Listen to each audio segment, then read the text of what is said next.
Bismillahirrahmanirrahim. Assalamualaikum warahmatullahi wabarakatuh. Yang terhormat Bapak Dr. Ridwan Daud Mahende, SPD, MT, IPM, dan teman-teman sekalian yang berbahagia. Puji syukur kita panjatkan kehadirat Allah Subhanahu wa Ta'ala karena telah memberikan kita kesehatan dan kesempatan sehingga kita dapat menyelesaikan tugas evaluasi pembelajaran. Tak lupa pula, salam serta salawat selalu tercurahkan kepada Nabi besar kita, Nabi Muhammad SAW. Baik, kami dari kelompok 3 akan memaparkan materi mengenai penilaian portofolio.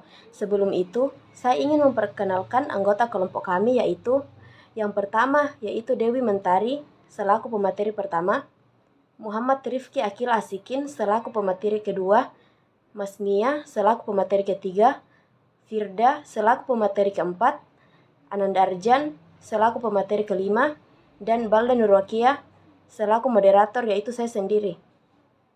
Untuk mengefisienkan waktu, saya persilahkan kepada pemateri pertama untuk memaparkan materinya. Materi pertama yaitu pengertian penilaian portofolio.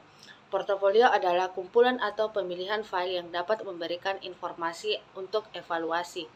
Portofolio berasal dari kata bahasa Inggris yaitu portfolio, yang berarti dokumen atau surat. Penilaian portofolio merupakan suatu bentuk penilaian kinerja kemampuan siswa dalam mengkonstruksi dan merefleksi pekerjaan atau tugas melalui kumpulan pekerjaan siswa secara sistematis dalam satu periode. Penilaian portofolio prinsipnya adalah dokumen atau informasi tentang pekerjaan siswa, baik berupa pekerjaan rumah, tugas maupun tes tertulis, digunakan untuk menarik kesimpulan dan mengembangkan keterampilan siswa. Informasi ini juga digunakan untuk menyusun strategi peningkatan kualitas pembelajaran. Kemudian materi yang kedua yaitu tujuan portofolio. Tujuan portofolio ini diterapkan berdasarkan apa yang harus dikerjakan dan siapa yang akan menggunakan jenis portofolio. Dalam penilaian kelas, portofolio dapat digunakan untuk mencapai beberapa tujuan, yaitu yang pertama, menghargai perkembangan yang dialami peserta didik. Kemudian, mendokumentasikan proses pembelajaran yang berlangsung. Dan yang ketiga, memberi perhatian pada prestasi kerja peserta didik yang terbaik. Kemudian, merefleksikan kesanggupan dalam mengambil risiko dan melakukan eksperimentasi. Kemudian yang kelima, meningkatkan efektivitas proses pengajaran. Kemudian bertukar informasi dengan orang tua atau wali peserta didik dan pendidik lainnya. Kemudian membina dan mempercepat pertumbuhan konsep diri positif pada peserta didik. Dan yang terakhir, meningkatkan kemampuan melakukan refleksi diri dan membantu peserta didik dalam merumuskan tujuan. Baik, hanya itu yang dapat saya sampaikan. Saya kembalikan ke moderator. Itulah tadi pemaparan materi dari pemateri pertama. Selanjutnya saya persilahkan kepada pemateri kedua untuk memaparkan materinya. Baik, di sini saya akan menjelaskan tentang prinsip dan metode portofolio. Yang pertama itu prinsip portofolio. Berikut beberapa prinsip yang perlu diperhatikan dan dijadikan pedoman dalam menggunakan portofolio di sekolah. Itu yang pertama, saling percaya atau mutual trust antara pendidik dan peserta didik. Yang kedua, kerahasiaan bersama atau confidentiality antara pendidik dan peserta didik. Yang ketiga itu milik bersama atau joint ownership antara pendidik dan peserta didik. Yang keempat, kepuasan satisfaction. Yang kelima itu kesesuaian atau relevance, dan yang keenam itu proses dan hasil. Nah, selanjutnya metode portofolio. Mengetahui cara mengevaluasi portofolio sangat penting. Ada beberapa metode portofolio, berikut hal-hal yang pentingnya. Yang pertama itu pengumpulan atau storing. Yang kedua itu pemilihan atau sorting. Yang ketiga itu penetapan atau dating. Dan yang terakhir itu dari suatu tugas atau task. Nah, berikut itulah yang saya dapat sampaikan. Saya kembalikan ke moderator. Baik, itulah tadi pemaparan materi dari pemateri kedua. Selanjutnya saya persilahkan kepada pemateri ketiga untuk memaparkan materinya. Baik, materi selanjutnya yaitu karakteristik portofolio. Karakteristik portofolio siswa berubah dari waktu ke waktu mencerminkan perubahan besar dalam proses keterampilan pembelajaran intelektual. Untuk membedakan evaluasi penampilan, setidaknya ada beberapa aspek penting, yaitu yang pertama, portofolio memiliki rekaman kinerja peserta didik di kelas untuk mencapai kondisi standar yang diperlukan.